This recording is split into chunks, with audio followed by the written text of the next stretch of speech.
maybe we should stop for a second and think about this. Well, you know what? You know what's really frustrating to me is as I think more about like writing books and how difficult it is to get into the film industry and publishing a book, it's like, how is this what we're approving? Why?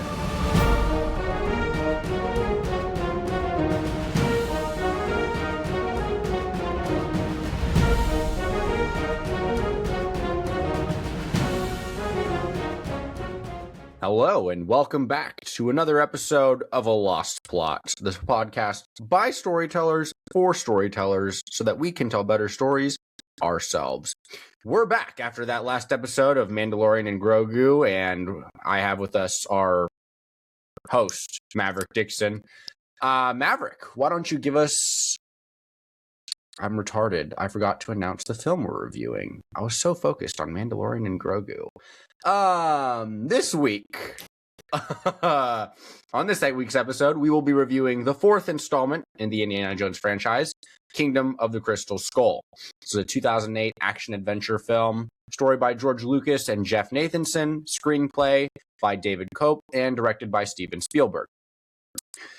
Before we get into the meat of things, Maverick, do you want to give us your initial thoughts and or rating? Of course, Steven Spielberg can't make a franchise without bringing aliens into it. So no surprise that guess what this one's all about. No, it was, considering I have spent years, 2008, 18 years, right? Not watching this film, to finally watch it. I enjoyed it far more than it deserved, and I could see that from the outset, and for all the wrong reasons, probably. But it was a terrible movie. There's a good reason when we ended the last one with The Last Crusade going, I like to think of this as a beautiful bookend to the whole thing, and it ended on a really good note, and we should leave it at that. This only affirms that statement and really solidifies the idea that there should not have been movies to come after The Last Crusade. I think especially looking at the comparisons, which there's no doubt we'll get into in this one as to why that shouldn't have existed, but suffice it to say, despite the fridge, despite the ants, despite the waterfalls, I enjoyed watching this film and probably will never see this film again. So, yeah. And my rating of it reflects that. I gave it a 2.0, which, surprisingly enough, was actually lower than The Temple of Doom by 0.2. So it was pretty close. It was a pretty close pickings to see which one I disliked more, but this one I ended up giving it a 2.0. So, yeah, that's what you get. My thoughts on the movie were, we need to let action heroes die. What? Indiana Jones has seen better days. We haven't even gotten to the fifth one yet. I know, that's what's crazy. I haven't seen the fifth one yet, so I don't know how the heck they're going to deal with this. Yeah. It's exciting. Yeah. I think my biggest takeaway is they don't know. Like, this movie, I feel like, was supposed to be a passing of the torch, but they don't know how to pass the torch.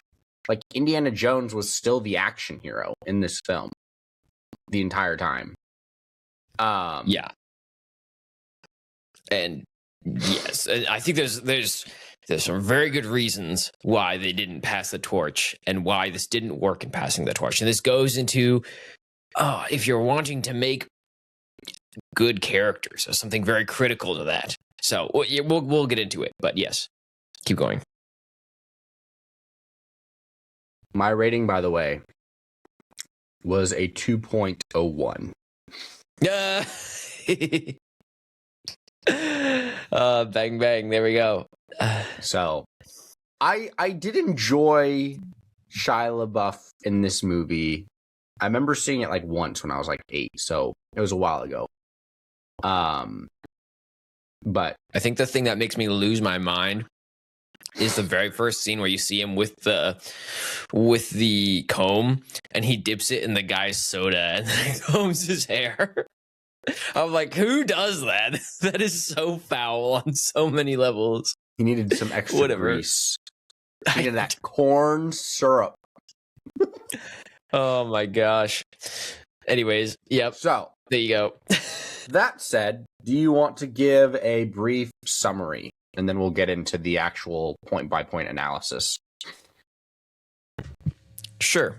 So, Indiana Jones and the Kingdom of the Crystal Skull, for you who have not watched it and have been so lucky, I suppose.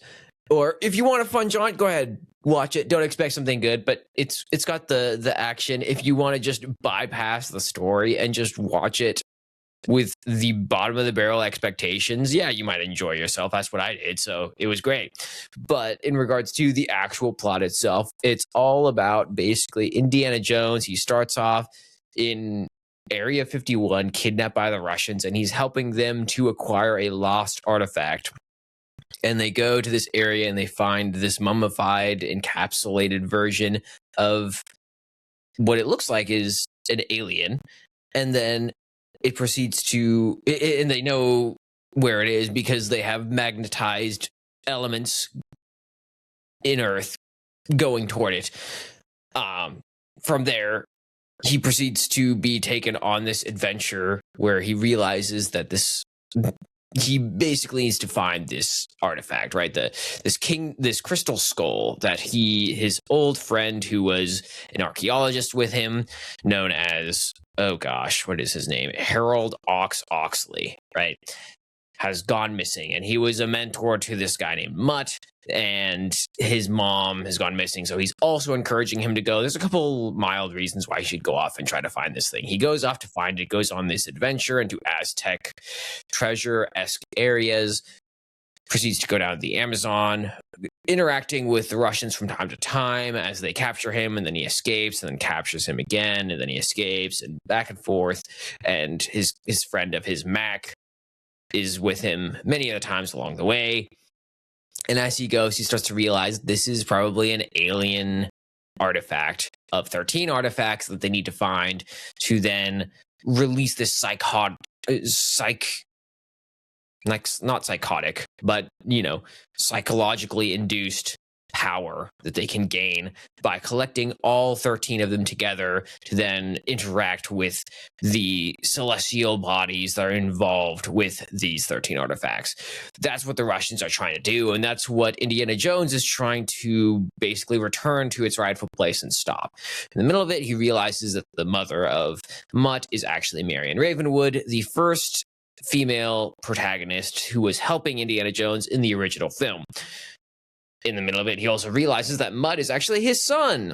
And then they proceed to go to the temple. No, after that, they just proceed to go to the temple. But they go to the temple and return the skull, once again with shenanigans with the Russians. And then they go through it all. The woman who's trying to get this artifact ends up dying.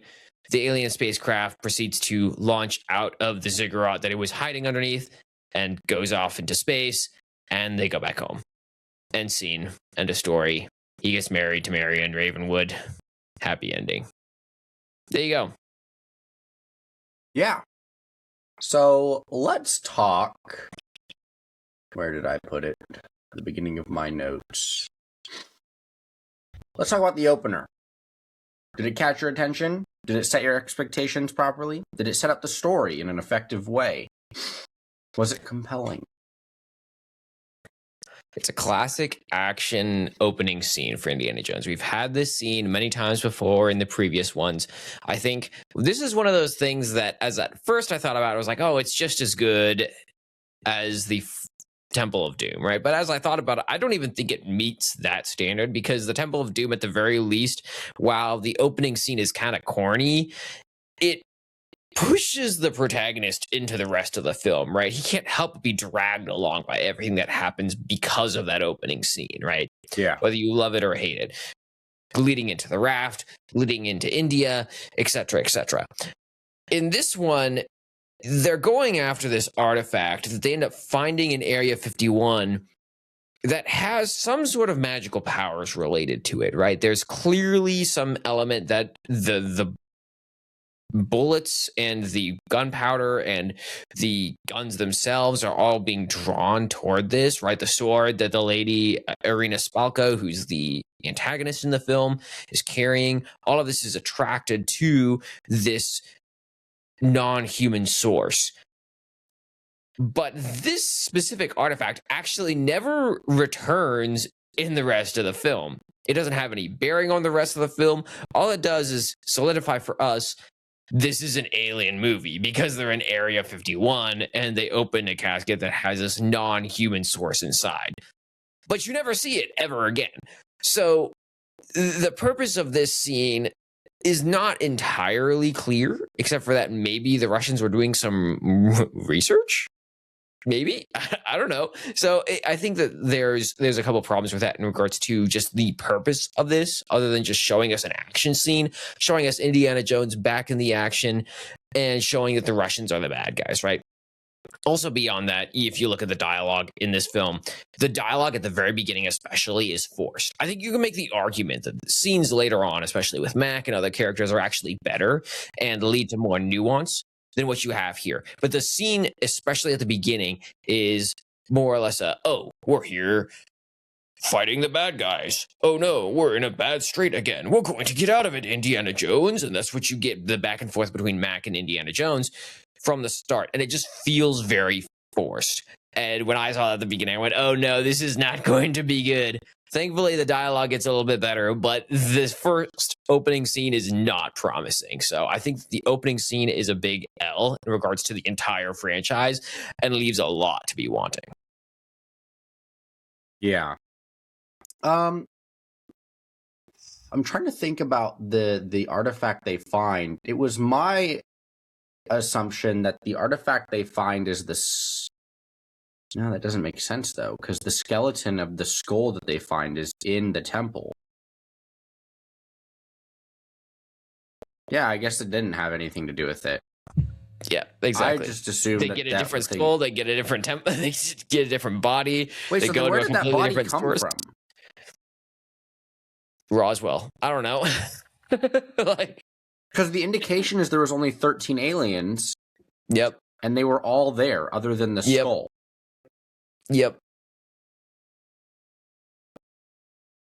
The only thing you can take from that has any implications is that there might be another source of power somewhere else in the world, which I highly doubt based on previous Indiana Jones film that this will show up in the next one. But hypothetically, it would leave that door open. They're probably not going to do that, right? In the next one. Haven't seen it, but I doubt it. So, yeah, it has no bearing. Andrew is just realizing the fact that this scene is pointless right now.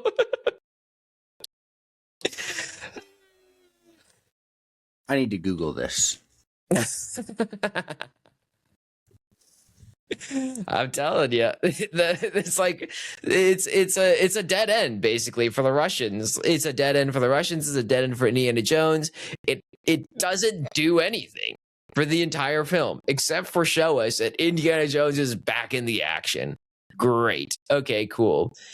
In that case, this goes back to even going back to Marvel movies, right? Where they have these opening scenes where they fight this bad guy and then they beat them. Okay, what did that contribute to the film? Nothing, except for reestablish that this is the characters that we're seeing, that we've seen previously, and they're involved in the plot. Great. And the question is there any way you can take the screen time that we have in front of us and add something to the story in a meaningful way? In this case, they didn't. In the case of the other Marvel examples I just brought up, they did not. So can we do this better? Almost certainly. Okay. So they are separate, but allegedly there's supposed to be a secondary group of aliens that was sent to find the aliens that had gone missing. But that is never explained in the movie. No. That's okay. That's like retconning explanation. I think my rating just went to a 1.5. You were like, the opener is great. No, I didn't think it was great. I just was like, whatever. Kind of like this is the same thing as the Indiana Jones 2 opening, where it's like, whatever. But it's actually trash. Yeah. All right. Yeah, Well, we can move on to the next part. How did you feel about entering the fray, the increased tensions, and the introduction of our favorite Indiana Jones? I think that this is an example of motivation being a critical element for any story, right? At the end of the day, you can have action, you can have adventure, but if we don't know why the character is involved in the plot, why do we care, right? What is at stake for them to be involved here, right? Even if you're going to go with a corny love story, right, that goes on. At the end of the day, what you deal with that is they have these motivations involved where they want to find love, and whether as stereotypical as that can get, you can see that there's stakes involved in there, because at the end of the day, their life is going to be impacted by that.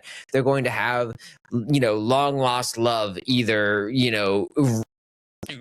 affirmed or denied, right, at the end of the film. And this is something that's very personal to them. And so there's a reason that even though that's something that we see coming from a mile away, we can still get it affirmed, because that's something that has some relation to the character that we all can relate to. We all want to find some level of love, even if you want to be single the rest of your life, right? But like this idea that's a integral need for humans to find that connection in some way or another is important, and so you can relate to that. There needs to be some level of relatable motivation here, that you can look at them and go, okay, what do they care about, and then agree with that and go, yes, this is something we want going forward. Or even if you want to go the despicable protagonist route, you have to be able to look at that and despise it, right? You see that with characters like Light Yagami, or you see that with Ebenezer Scrooge, or characters like that, where they are doing something that's just that's nasty, but there's emotion tied to that, right? Either positive or negative. In this case, I don't think we have a lot of reason to be emotionally involved in this plot from the start. And that's one of the big problems with this film, is that you look at the character of Indiana Jones and you see that he's there to help a friend we've never heard about before. And then we also see that he's there to help this guy named Mutt that he's never met before help find his mom, who at this point in the film, he doesn't know that his mom is Marion Ravenwood, someone who he's interacted with in the past. In fact, it's kept hidden for a good portion of the film. So the idea that he's involved in this plot is tangential, is what it feels like at best, if not just a manufactured reason for him to go forward into this. There's not even a strong sense that he needs to gain this relic for the sake of his own sense of adventure, like you get in the Temple of Doom, or this idea that he wants to get some sort of golden glory, like you might want to see from some sort of someone ransacking a tomb, right? You don't get any sense of that. It's almost trying to give you the sense that he's doing this because it's the right thing to do. And I just don't think that's a compelling motivation, especially if you don't build them up as an altruistic character, right? And as a side, we've had arguments about that on the podcast. If you want to go back to our arguments about the idea of Captain America and whether or not his motivations are compelling, I don't generally think that the argument that an altruistic character is the strongest motivation here. Andrew does. And I think that there's fair arguments to be made there. But the point is, you don't even have that in this. You just have the sense of this person going, oh, my friend's gone, I guess I should look for him. And it literally is like, I guess I should look for him. You don't get a sense that there's this very meaningful connection between Oxley and Jones in this film. You just get this statement that this person is gone, and so I'm going to help search for him, and the way to search for him is to get this lost treasure. So that's like, because that is the crux of motivation, that's also the crux of emotional stakes. And if the crux is weak, the emotional stakes are weak, and there on out, the emotional involvement of anyone who's watching this film is going to be very low. So that's probably one of my biggest gripes with this film, aside from the side characters, which we'll get to. But if you don't have that, I'm out. And so I was out from the very beginning. I think there's a couple of things. One, even in the event that you're trying to argue that this would be him being motivated out of altruism, I think it's still a weak sell because he never really does it because it's the right thing to do. It's like Mutt shows up and goes, "My mom needs your help." He doesn't know it's Marion yet. I think if he knew it was Marion, that would have made so much more sense. Exactly. But he doesn't know it's Marion. It's a random kid saying his mom needs help and somebody named Ox needs his help. We've never met Harold Oxley before, by the way. And he's like, "Oh, Ox is so smart. I know Ox. Ox is great. We should go help Ox." Okay. Cool. Yeah. Let me see some crazy runes that he drew in his book. You're right. I should go on this adventure. Yeah, it's not even like the Crystal Skull, not Crystal Skull, Temple of Doom we talked about. Really weak motivations. But at least that was better than this. Like, at least he had to be there. For this one, he had to be there, and they at least put a line in there. It was a terrible line, but they put a line in there where he was like, line again? "I could put this in a museum." Okay, cool. Oh my gosh. Yeah, no. It's like part of me thought that maybe, because I remember, even though I've seen this, it's been so long. Part of me thought they were going to have him like chasing the skull or chasing the body, kind of like how they have the Raiders of the Lost Ark, and he's pursuing this ark in competition with the Russians. But he kind of just didn't care. Yeah. He was like, "Okay, the Russians got this like super magnetic skeleton thing, and I'm gonna just move on with my life and go to London." Yeah. Exactly. Well, and I think the point about Marion is actually a very excellent point, because this, in some ways, points back to the stakes that we had in The Last Crusade. And one of the things that was very good about that film is that the interpersonal relationships is a very strong point, right? It's a very strong motivation for Indiana Jones. He rejects the call to go on this adventure because he says, "This is not my forte." Sure, I'm an archaeologist. Sure, I go on these adventures and find these things. But at the end of the day, this isn't really what I want to be doing. This is what my dad wants to be doing. And then you get the bombshell that, hey, well, your dad did go to do this, and now he's missing. Now, all of a sudden, it isn't a discussion about whether or not Indiana Jones is going on this grand adventure to find this ancient cup that was used by Jesus Christ. It's also a discussion about his relationship with his father and trying to find his father and save him from the Nazis, right? That's a big part of the film. And so you see that those interpersonal relationships are crucial to the story that is being told. And then in this one, you have that opportunity with Marion, right? He has a backstory there, and we know that backstory. We saw it in the first film. And bringing that in much earlier would have provided very strong motivation for him to go, "Well, hold on.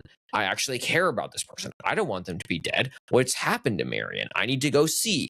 And that would have pushed him into the film later. But they thought, oh, this would be an amazing plot twist if we revealed that Marion Ravenwood is involved in this film halfway through. So let's just make it a side bit that we reveal later on.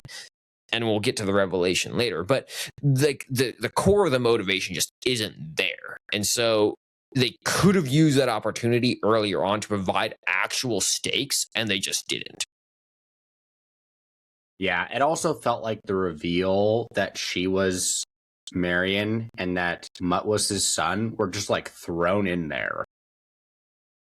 Yeah, you want to get to that now?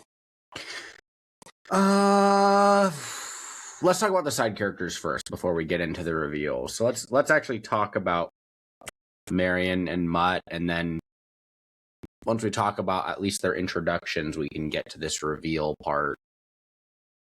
Okay. Fair. I guess we need to know who Mutt is before we get into everything else, right? So I think Mutt is a shy surprise, right? Great. I think Shia LaBeouf has been corny in so many films, but at the same time, he's got his own lovable, silly, stupid level aspect that he brings to it, where he's just the bumbling kind of teenager type character. We saw this in Transformers, right? And granted, I have some nostalgia for Transformers watching it as a kid. Fully acknowledge that. If you want to see that review, that was an early one we did. I love it. It's also trash. Fully acknowledge. But that's Shia LaBeouf, right? You get him again in this similar character, similar persona, but instead he's being this character who turns out to be the son of Indiana Jones, right? Cool. What does that mean? I mean, he has a relationship with his mother, and he says this is motivation for being involved. You can get into the corny lines. I'm not going to make a beef out of that. Is the dialogue terrible? Yeah, it is. But besides that, I think that you don't get a sense of believability for the character of Mutt, partially because I think a lot of the actions of his role are very trite, right? You don't get this idea that there's underlying feelings with what he's doing for anything except for he loves his mom. He loves his mom. Yeah, basically, he wants to see that she's alive and that she's safe. Cool. And so in some ways, I think they're trying to mirror this path that Indiana Jones has gone on in his own way, where he's like a younger version, maybe the version we saw with River Phoenix in The Last Crusade. And he's like on this adventure to become the new adventurer like Indiana Jones is, right? And so you see at the beginning of The Last Crusade, this very short synopsis of how more or less Indiana Jones becomes Indiana Jones when he sees these grave robbers grabbing this cross, right? And you get that in 5 minutes, and this becomes the crux of what we see Indiana Jones become today. And it's pretty good, for a very brief synopsis and encompassing all that all at once. Who's pretty solid. We enjoyed it. We discussed that in the last one. Once again, right? We keep referencing these, but like if you have actual concerns or questions, go listen to that. In regards to this one, you get this idea that they're trying to take that same idea and then just elongate it out, right? Let's really develop that. Let's really dig into that. Great. I'm actually so down for that. Let's get into the real nitty gritty of how does someone go from just being an average Joe who's just skipping school, going through life, likes to work on motorcycles. Great. How do they become the next Indiana Jones, right? And they had a lot of ground to feed on for that, right? He's not only is he working with Indiana Jones, he's actually the son of Indiana Jones. He's gone with an adventurer himself, his mom, Marion Ravenwood. He has every single reason to become the feeding ground for the next Indiana Jones. The problem is that they take these elements and they almost like put them on it like a poster board and say, he's going to do this and he's going to do this and he's going to do this. And he's going to become this character. But then the through line is threadbare. You don't get this development of emotions, this idea of stakes involved in the character of Mutt himself. You don't see how he cares. You don't see how his understanding, and this goes to that revelation that we passed over just briefly, but this is very critical to the idea of Mutt. This idea that if you're going to develop him into the next Indiana Jones or develop him into an adventurer of his own, you need to have this idea that he is emotionally involved in becoming Indiana Jones, right? How is he emotionally involved? Well, frankly, he's not. The only thing he cares about is his mom being alive. Okay? How does that then translate into you becoming this adventurer who wants to seek gold and glory and take these ancient artifacts and put them in museums like Indiana Jones has for his entire life? There is nothing that he does or sees or feels or expresses in this film that does that. The only thing you get in regards to emotion from Mutt in this entire film is him staring at the screen going, wait, Indiana Jones is my dad? For like 20 seconds. And that's it. Like, that's literally all the emotion we get from Shia LaBeouf in this film. And that's not going to translate into a meaningful character that we see truly getting invested in this plot. So, in regards to being, why do we care that he's involved in this issue with the Crystal Skull? We don't see a reason. And why does he care about becoming the next Indiana Jones? We also don't see that. So there was, I mean, I could go on and on, but like the emotional stakes are just not there for Mutt's character, and I think that's severely lacking. If you want to get to Marion actually, I'll let you reply to Mutt before I get to Marion, but I think that there's a little bit of nuance to Marion there, but overall the same thoughts. Yeah. What do I get out of Mutt as a character? He is very vain. He cares about his hair and his looks and the way he appears to other people. He likes working on bikes. He dropped out of school. His mom tried to put him in a good school. He happened to be good at fencing and sword fighting.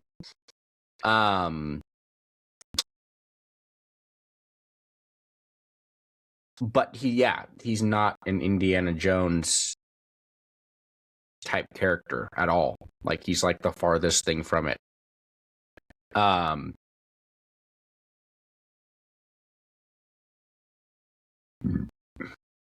not really disagreeing with anything you said. I'm kind of trying to think if there's anything I can add. Yeah, I don't know. He's fun, but, and to be honest, I actually saw this before I saw him in Transformers. So when I see him in Transformers, I think of him from this movie.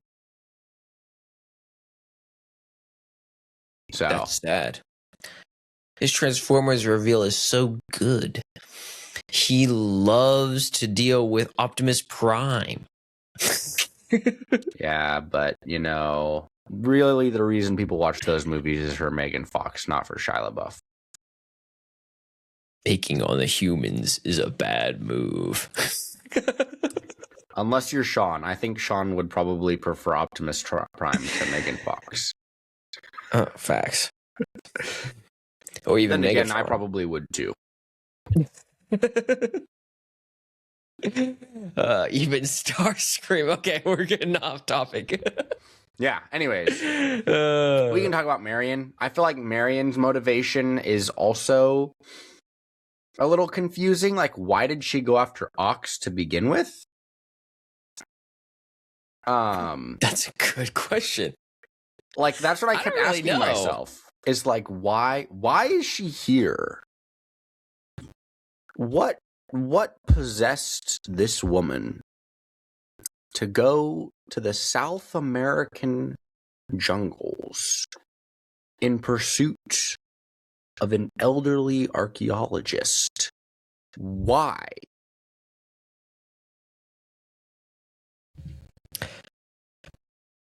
Yeah. Like, as far as I can tell, the only explanation really given is that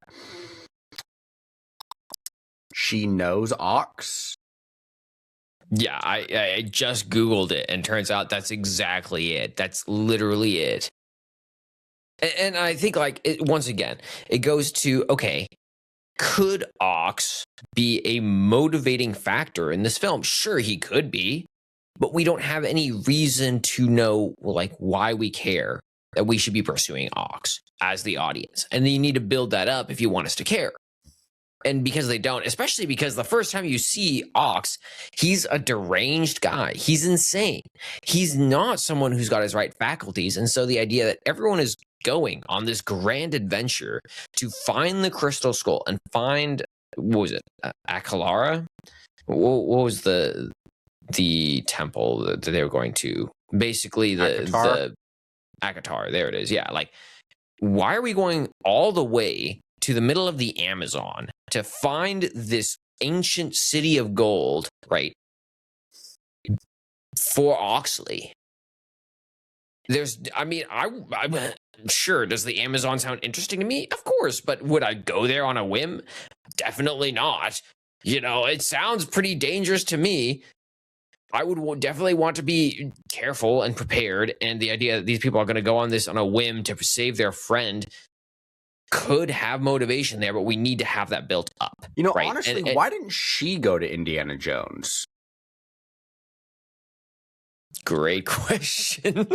Why is her thought, honestly, is Marion that stupid that she goes, I'm going to go by myself into the Amazon rainforest. And then once I get stuck, I'm going to send my son, who's never met Indiana Jones before, not tell him to mention my name and hope that he just convinces Indiana Jones to come help out of the goodness of Indiana Jones' heart, because Marion knows what a good man Indiana Jones is and how selfless he is and how Indiana Jones would drop everything to help a random person he hasn't spoken to in 20 years, as they state in the movie. Yep. Yeah, that's a great question. Yeah. Okay. There's. All right, my ratings dropped down to a 1. Oh, that's crazy. No, that's an excellent point. Let me just, hey son, let me just give you a side quest and make it way harder for you than necessary by leaving out totally important information. Literally, you know what he should have done? Instead of going, do you know Harold Oxley? He should have said, do you know Marion Ravenwood? Then Indiana Jones would have gone, because we find out by the end of the film, they almost got married and he just dipped. Then he would have gone, Right. Yeah, I think I do. All right, now to play the devil's advocate, which I'm about to just debunk in 2 seconds, but somebody's going to bring this up, right? The idea is that, well, she didn't actually write it. They hypothesize that it's actually the people who are the Russians who capture her wrote it, right? And so they're trying to get Indiana Jones involved in this plot. Fine, whatever.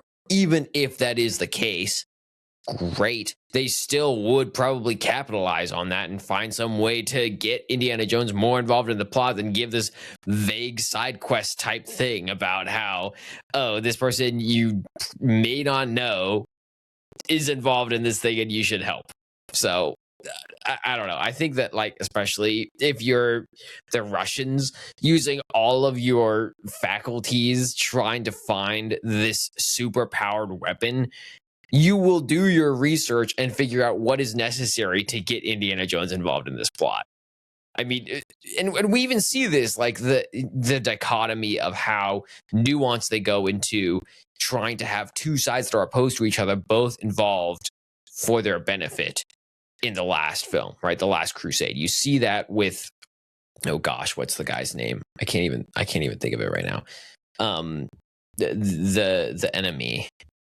Guy who gets turned into a skeleton. Yeah, that guy. Anyways, he in the last one, he's both working with the Nazis and working with Indiana Jones, and he knows they both don't like each other, so he plays them against each other to try to get them both engaged to benefit from the Jones and their knowledge of the cup that King Arthur has been looking for in the past that has been gone missing, while also utilizing the benefits of working with the Nazis, right? They've played this out before, and they found a way to do it in a way that was compelling. Why wouldn't you at least have some semblance of that in a more modern technique with the Russians, who are probably have more technical prowess around them in a closer to modern day setting? Anyways, like, yeah. Yep. So I just had an epiphany on how we could solve all of this. Not make the film. Well, that too.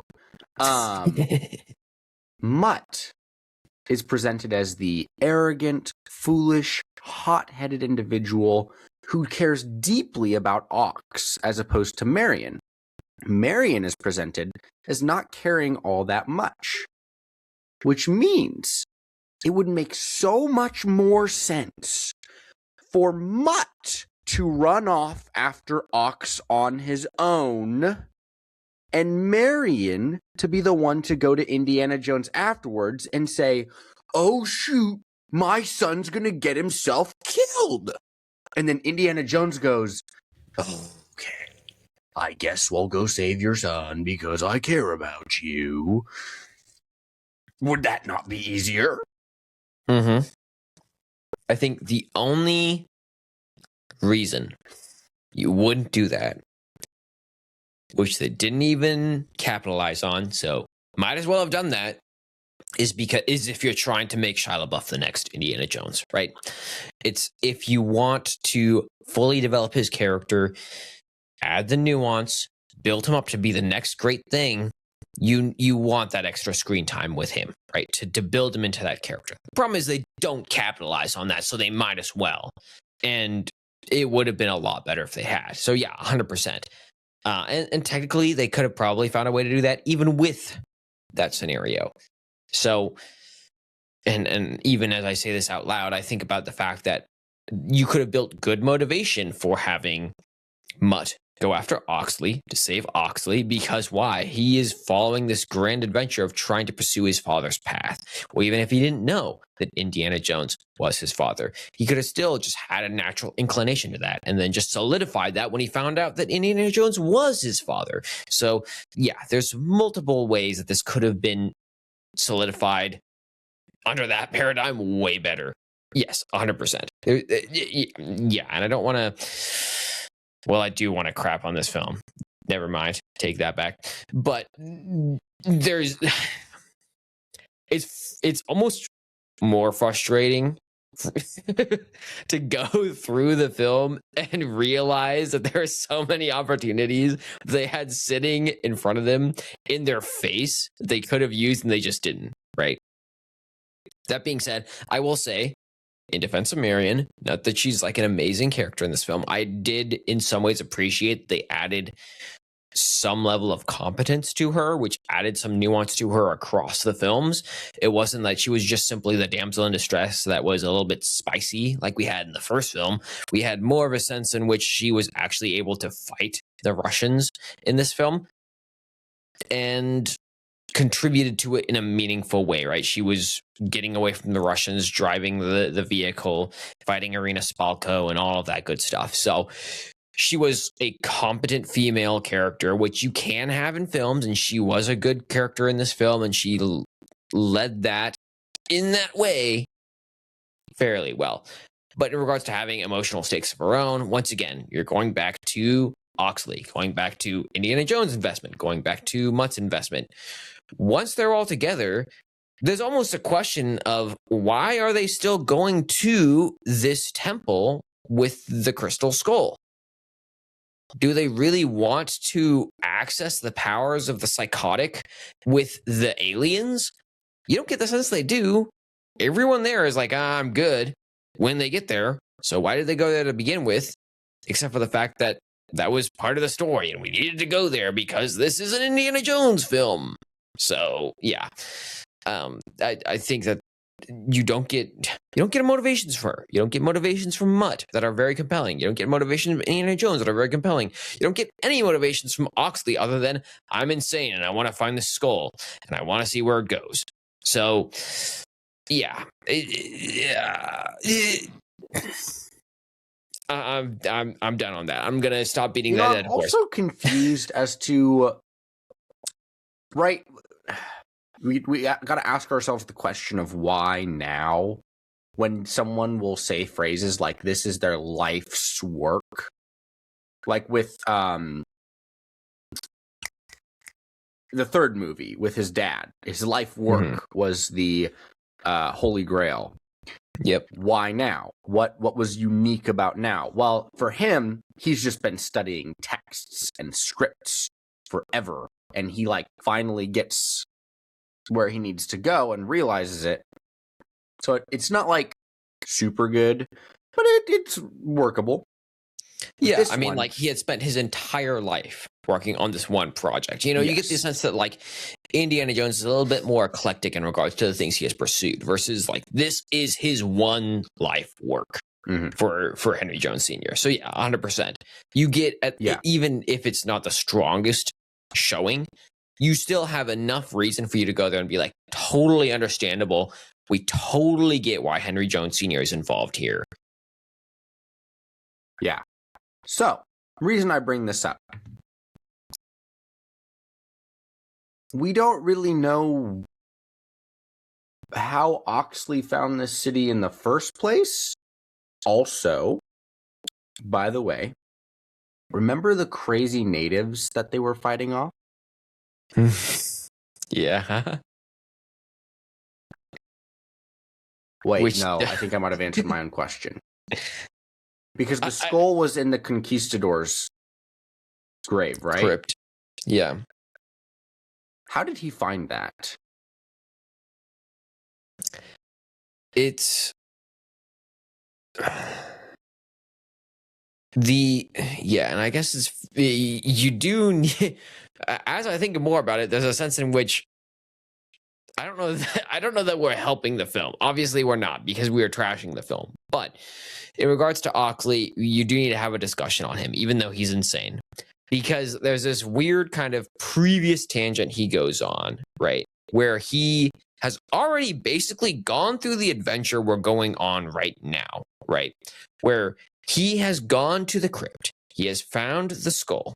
He has taken the skull all the way to the temple. And then he decided, we don't want this. We're going to take it all the way back and we're going to put it where it belongs. And then as he leaves that, or somewhere along the way of going back home, he gets captured. And in the middle of that, he went insane, right? The idea is at some time between returning the skull and getting captured, he goes insane. And he no longer has complete access to his faculties. And he's starting to draw these insane drawings about these aliens and all of the implications of this empire where the aliens interacted with humanity and all of this stuff, right? It's affected his psyche. And so, I mean, I guess you could go into the question of, did he look into the skull in the same way that Irina Spalko did at the end of the film? Probably not, because if he did, the aliens would have left. But what did he see? Probably looked into the skull in a longer form than what Indiana Jones does partway through the film. It's unclear exactly what happens to the character of Oxley in the middle of the film. But yeah, I mean, other than him being insane, it begs a question of like, why are we on this plot to begin with Oxley? I don't know. What are your thoughts on that? Well, it's also just like, is it just random chance that the Russians found the only other skeleton that is loosely connected to this before Oxley disappears and Indiana Jones is pulled onto this side quest? It feels like all very, like they had to go from that Area 51 thing like straight to Oxley. Well, it's not even clear that Oxley hadn't been captured before that. True. So, like, hypothetically, you could argue that Area 51 was part of them trying to find this lost treasure. But then why did Oxley return it to Area 51? And how did he get in there? Because that place is guarded. So, well, no, yeah, I think, it had to be that he just put it back where he had found it. Also, hold on. I don't know. How did he get captured and they still didn't find the skull? I think that has some explanation just in the regards to if he put it back and left and he's insane, They're not going to get the answer from him. But how did they know to go and get him? Why capture him at all? He's a raving lunatic.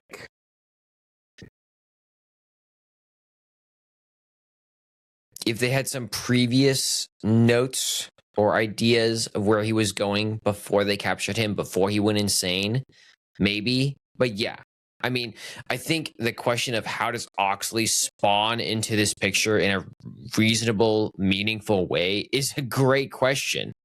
And as we try to psychoanalyze this right now, I don't know that there's a good explanation except for that. I guess the explanation is that he wrote in his cell on the walls, and then the Russians found him there. But then the question becomes, how'd they know to look for him there?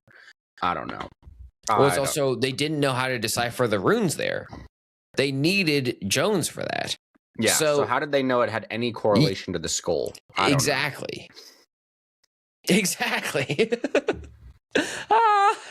That's crazy. Oh my gosh.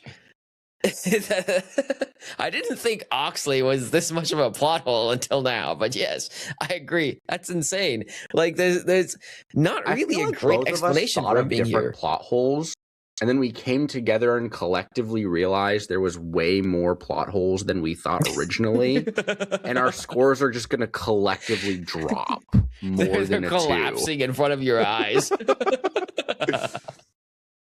How did we skip Mando and Grogu and then decide to spend time on this?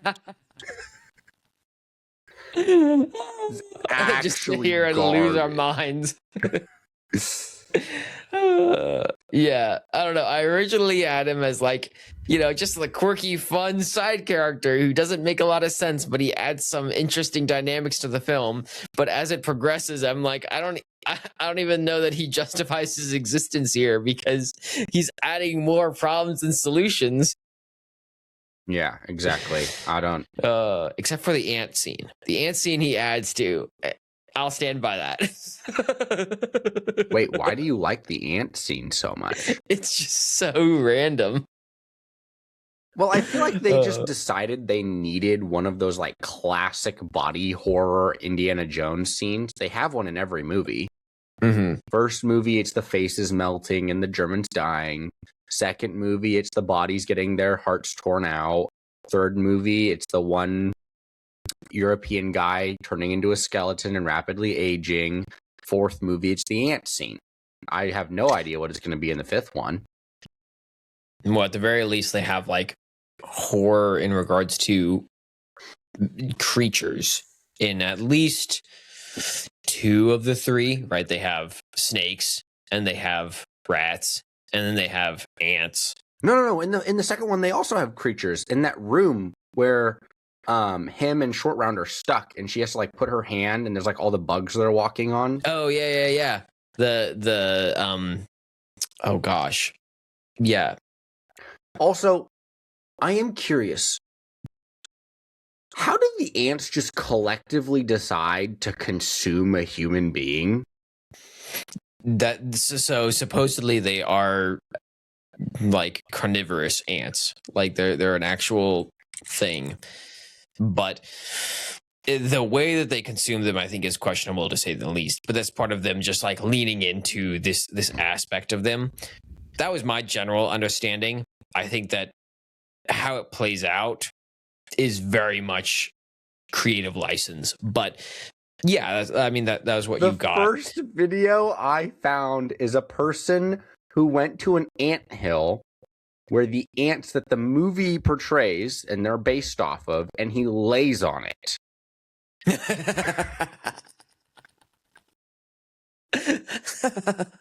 Did he die? Did he get dragged it's just into him the sitting anthill? there with like a single ant on his arm and brushing it off. I think you would have gotten a better reaction out of fire ants, which, by the way, I found out that my sister's now husband, nobody listens to this podcast that they talk to, so it's fine. He put his hands in like a fire ant hill when he was in high school, and his feet for like 3 minutes, and his hands and everything looked like he had leprosy for like months. But he made $2,000 off it, so. Oh, that's crazy. That would have been a more compelling plot than this. True. Holy crap. Oh my gosh. Jeez, what on earth? No, I just thought it was funny to see all of these ants just going consuming people and then consuming like actual machines, like just going all over them and consuming the people inside. I'm like, oh, this is just insane to the highest degree. And then to top it all off, you just see Oxley just take the skull and just put it in front of the ants, and they all just go around it. They're like, you know what? We're just gonna bypass this thing. Does it maybe have some explanation because maybe the skull is psychotically controlling them? Sure, maybe, but it just is totally unexplained. Just comes out of nowhere and starts happening. I'm like, I'm so down for this. Let's go. It was giving like Despicable Me vibes. I'm not gonna lie. Yes. I was so down, and so the rest of the film I was like, whatever, this is stupid. But then that scene came out, I'm like, I'm down for this, let's go. You know what's insane, by the way? There is a car that they drive into the anthill that disappears halfway through this scene, which means we're supposed to believe that these ants consumed a tank. True. And then they drive other vehicles over the ants like it's no problem. That's the other thing. It's like the coincidence where certain things work and then certain things just don't is so convenient in this film, especially around that scene, that it's just like, oh, nice, sweet. I think we also need to address. We didn't even talk about the fridge. I was about to bring that up. Here's why, okay? Just hear me out here. We talk about the raft scene in Temple of Doom. Yeah. Yeah. This movie took the raft scene to another level. Give me that fridge. It can survive not only a nuclear blast, but it protects you better than any airbag in a car. Bro went flying and just walked it off. Dude, I just looked up, would you survive? And Google knew, like I typed in 3 words and it autofilled the rest. Would you survive a nuclear bomb in a fridge? And it immediately replies, no. Well, you know what's so stupid is they show like the lead lining on the fridge. And it's like, I'm sorry, buddy. The concern is not the radiation. It's the blunt force trauma of your body flying at like 70 miles an hour. Yeah. And boom, boom, boom. This is why I say Indiana Jones is just an actual superhuman. He's a tank. He's an actual tank in real life. There is just no shot. There's no such thing as superpowers in this film. Yeah. Oh my gosh. You cannot survive a nuclear bomb in a standard refrigerator. Or popular media popularized the idea a regular or a lead-lined fridge will not protect you from a fatal shockwaves, extreme heat, or intense radiation of a nuclear blast unless you are already far enough away to survive the explosion in the open. And this thing sends the fridge flying. Like it goes all the way across the desert. Yeah. Oh my gosh. Yeah, that was insane. I busted up when I saw that. I was know like, how all right, they here we in their go. minds justify him ever bleeding from a punch when he survived that. Dude, he's something else. You gotta be A tier when it comes to, or S tier when it comes to being involved in heists with ancient artifacts, don't you know? But I'm not done yet. Do you remember the waterfall scene I was gonna bring that up. Dang it. Dude. Oh my gosh, dude. It was like I wrote that down. The fridge, the waterfall. Like the waterfall is insane. They survive 3 Niagara Fall level catastrophes in a row. And they're just like, nah, we're good, bro. Well, it's just so stupid because the third one, it just everything falls and it just cuts to them arriving on shore. Yeah. Nice. I swear. It must be that the earth that Indiana Jones lives on, human beings are all built different, which is the only reason why he takes damage from a punch, but nothing else. There's no other they're way. just all descendants of Captain America. Yeah. They all got the super serum. Yeah. That's the only thing that makes sense. Oh my gosh. Dude, that's just crazy. Oh, jeez. So, Yeah. did it suspend belief? Yes. Yeah. Yeah, I did not believe a second when any of those things happened. And like the nuclear bomb thing happens pretty soon after the opening scene, so it's not exactly the scene that we were talking about with the raft. It was, yeah, because he walks away and this goes back to normal life. Oh, hello, I'm back here teaching classes. Nice. Or yeah. I guess he does he go to London right after that? No, he goes back home because then he goes back home and then he gets fired.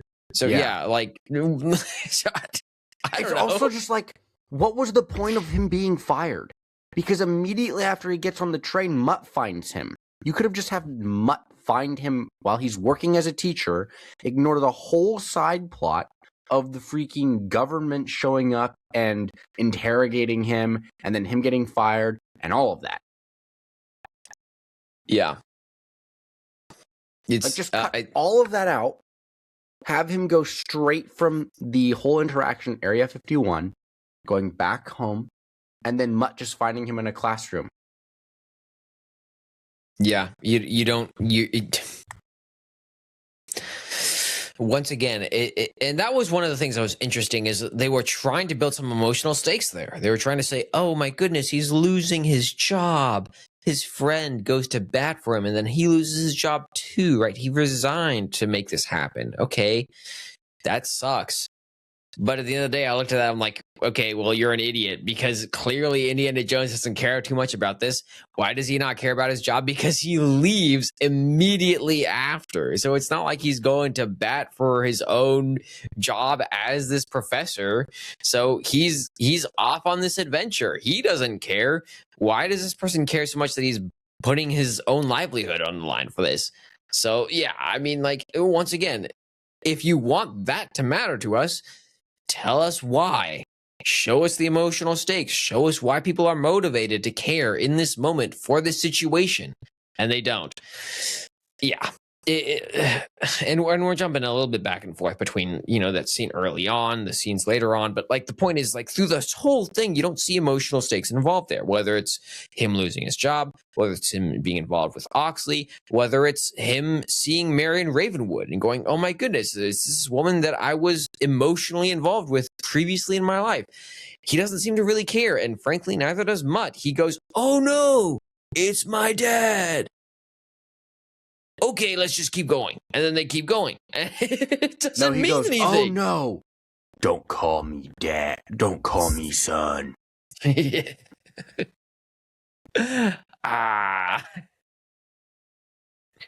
bad.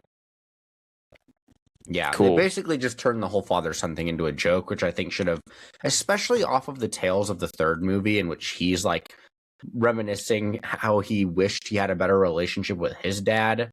I think should have had more emotional weight to it, but here we are. Exactly.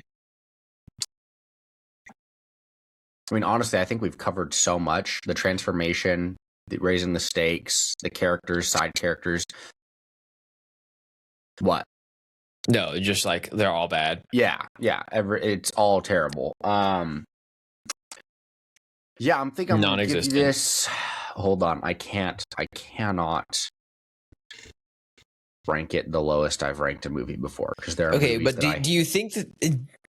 Let's try to play the devil's advocate here. Do you think that there is some sort of like meaning to this, especially at the end? You see that we haven't even really talked about the Russians or the antagonist because they're not critical to the film.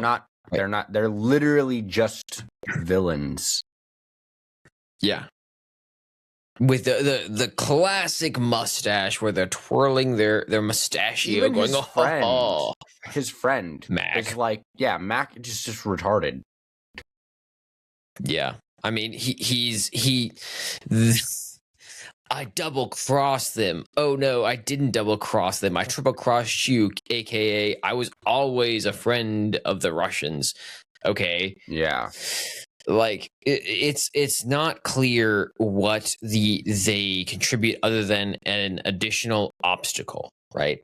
Okay. And once again, it's convenient, right? You see this because you have the kind of cool machine with the hacking through the middle of the jungle where it's sawing off trees, and then one of the saws goes awry and just starts hammering through different cars between them, and it destroys the cars that are the enemy cars, but conveniently drills through the middle of a spare tire and then the canvas of the top of their vehicle, but then they're totally fine to keep driving. Doesn't impact the engine, doesn't impact the car in any meaningful way. So I mean, like, even that feels like an obstacle that is just a obstacle for the sake of an obstacle, not an actual meaningful issue that the protagonists have to deal with, right? And so everything that they lead to, whether they're shooting at Indiana Jones or whether they're trying to go for the Crystal Skull or they're capturing Marion Ravenwood, all of it just feels a coincidental situation that's trying to cause a reason for us to be involved as the audience rather than an actual mitigating problem that is causing concern in the middle of the film. Yeah. But like let's just go for the one spot that maybe would add interest is you have that scene where Irina Spalko captures Indiana Jones and she has him look into the skull and starts to like psycho influence him by having him look into the skull and more or less be psychotically destroyed by this thing for 15 seconds. Did you feel like that at least added something to the film, or you think even that was meaningless? There was no consequence for it. Yeah. It was implied that he somehow got some sort of like link with Ox, but everything he deduces about Ox he could have done without a link. Like, oh, he's riding on the air. Yeah, because he was able to decipher his clues and everything like that previously without that psychotic connection. Yeah. And even beyond that, I think that that was the only point where I gave it some benefit of the doubt where, okay, some of the motivations for him to take the skull from that point forward into the rest of the film might be compelling. If you gave the argument that he was induced by the skull to bring the skull to the temple, right? You could make the argument. I think that the problem with that is they don't actually make that argument in the film. You have to read that into the film to make that argument. At a certain point, they're like, how did you find this or something? And he's like, the skull told me. And it's like, well, that was random. The Force. Yeah. I had a feeling. Yeah. Yeah. 100%. So, overall rating, would you change it?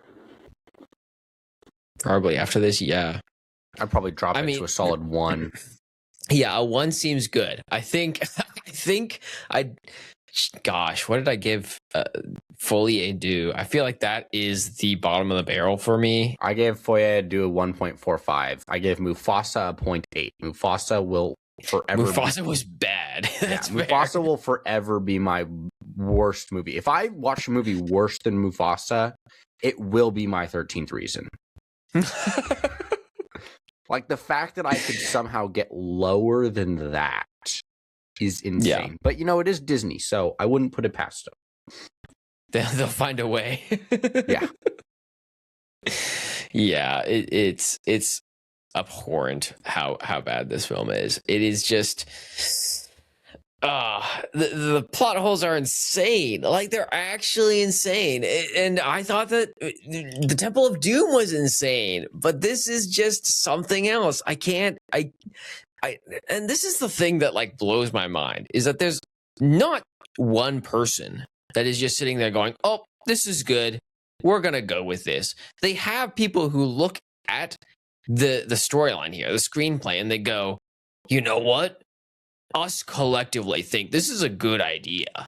And then just go with it. Like, no one decided, hey, maybe we should stop for a second and think about this. Well, you know what's really frustrating to me is, as I think more about like writing books and how difficult it is to get into the film industry and publishing a book, it's like, how is this what we're approving? Why?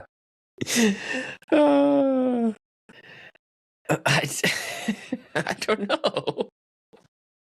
Like, someone actually just shoot me now. I've got to be like living in a dream. There's no shot that this, like, at least, like, I feel like the plot holes are just like blaringly obvious if you're actually sitting down and writing this. Who sits down and writes this? We watched it and picked up on this stuff. When you write it yourself, how are you missing? Right. How are you missing critical pieces? Critical pieces. Like, how do you not look at this and go like, hey, maybe there's some motivation missing here? Do you really believe that the buy-in, and this is like the only thing that I think leads to the common conundrum with these sequel films, is that you look at it and just assume that because there is a previous film that exists, that everyone is just automatically going to look at all of the characters in this film and buy into them instantly, right? That's the only reason I feel like you can justify the modern conundrum we have with modern screenplay writers for all of these big franchises.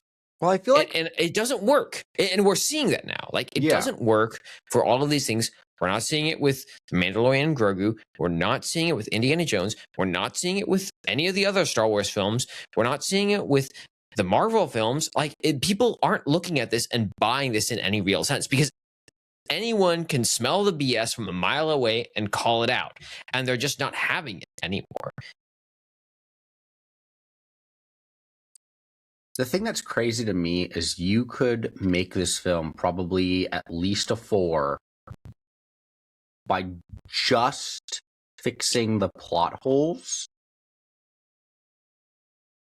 And like a 4 is approaching like middle of the road. Like, even if you just did the bare bones of, we're just going to have an action adventure movie, but fix the plot holes, I'd probably still give it a 3.5 or something. Because of the lack of character development. But the thing is, if you fix the plot holes, you fix some of the character development too. Exactly. 3 things. Fix that opening scene, right? Make it meaningful. 2, fix Oxley. Why is he involved? 3, have Marion be a motivation from the beginning of the film. Those 3 things by themselves would make this film phenomenally better than where it is right now. Yeah. And I'm going to be honest, other people who were asked to be part of this film probably recognized this when they were asked to be part of it. And this was one of the things that I thought was interesting. When I looked into the background of this film, going into why characters that we had seen previously weren't involved, right? We don't see John Rhys Davies. We don't see Sean Connery. The question is why? Well, it turns out they were actually asked to be part of this film. And both of them said no. And both of them said it because their characters they were given in the offer were such meaningless cameos that they were like, no, I'm not going to be involved in this. I'm not going to be part of this film for the sake of being part of this film to make people happy that they saw a cameo of me show up in this. And so instead they're like, all right, well, these characters died. more or less. And that's that. And so, yeah, I think it's better for them. Good on them for not doing that, because this film doesn't add anything to the body of Indiana Jones. I'm not going to say Indiana Jones is a great series, right? We already talked about that. The first one, okay. Second one, terrible. Third one, great. After that, why are we involved in this film anymore? Obviously, Harrison Ford is getting old. Obviously, Sean Connery and John Rhys Davies are getting old as well. Give them a reason to be involved in a way that actually adds value to the film. If you're not going to do that, don't put them in. They both recognized that, decided to opt out. Was that not a sign? Like, maybe there's something lacking here that needs to be changed. Yep. Nice. I don't know what else to add to that. That's most of what I got. I think the only thing to add is that this thing did do well in the box office, but I think that says a lot more about the previous film, once again, than it does about this film specifically. People get excited when they see something that's reminiscent of something they loved, right? You see your story continuing. You want to see the story continue. You liked how the story went last time. Is this fulfilling that? In no way, but everyone came out to see it, right? It cost $185 million in the budget. Its box office was $786 million, which also, by the way, not to continue trashing on Mandalorian and Grogu, but that far outpaced Mandalorian and Grogu in 2008. And it was not because of this story. It was because everyone was looking from the last film and looking at this one and hoping to have something as good. And they didn't get that. So that's what you got. Yep. So yeah, I think I'm going to set this one at a solid 1. Let us know what you think about this film in the comments, or not, honestly. If you haven't seen it, don't. The third one is where it ends. I have zero doubts in my mind that the next one will not be better than this. Yeah. Yeah. And I just sneak peeked for myself the budget versus box office on the next one. It's not promising. Apparently, my parents went to see it on a date night, and my dad said it was worse. It was worse than the time they went to see The Notebook in theaters. So that's a great sign right there. Oh man. Oh geez. Well, there we go. I guess you'll see that next time, huh? Yeah, I guess we'll see you next time, folks. Until then, bye.